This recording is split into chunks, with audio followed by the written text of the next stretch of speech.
Hello everyone, welcome to the math room. আমি নম্রতা আজকে তোমাদের জন্য একটা নতুন চ্যাপ্টারের নতুন নতুন টিপস অ্যান্ড ট্রিক্স নিয়ে চলে এসেছি।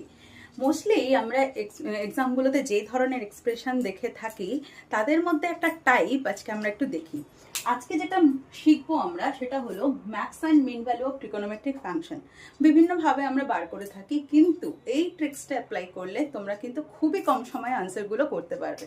একবার দেখে নিই একটু এক্সপ্রেশনটা। ধরো এক্সপ্রেশন রয়েছে এরকম 5 sin theta plus 12 cos theta।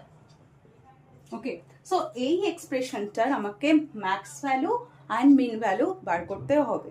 কি করে বার করব? খুব সিম্পল। ম্যাক্স ভ্যালু আমরা বার করব square root of 5 square plus 12 square.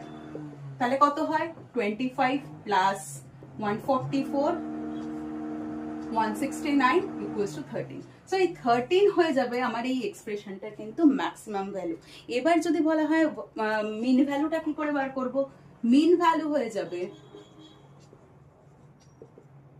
Minus square root of 5 square plus 12 square, যেটা আমরা বুঝতেই পারছি মাইনাস 13 হয়ে যাবে। I hope it's clear. তাহলে এইটা গেল এক ধরনের এক্সপ্রেশন। এবার যদি কোয়েশ্চেনটা শুধু সাইন থিটা কস থিটা না থেকে যদি সাইন স্কোয়ার থিটা আর কস স্কোয়ার থিটায় থাকতো তখন কি হতো? তাহলে একবার একটু দেখে নিই এক্সপ্রেশনটা। যদি ধরো সাপোজ কোয়েশ্চেন আছে 5 sine square theta plus 12 cos square theta, then what? Then আমাদের করতে হবে ম্যাক্স ভ্যালু।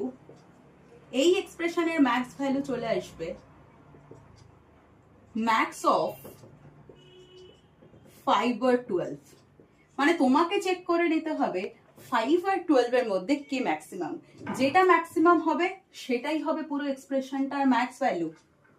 আর মিন ভ্যালুর ক্ষেত্রে কি হবে?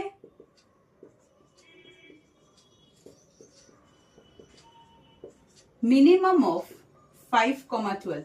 তার মানে এটা কিন্তু 5 হবে অনলি। বোঝা গেল? তো আজকে আমরা এই দুটো এক্সপ্রেশন ডিসকাস করলাম।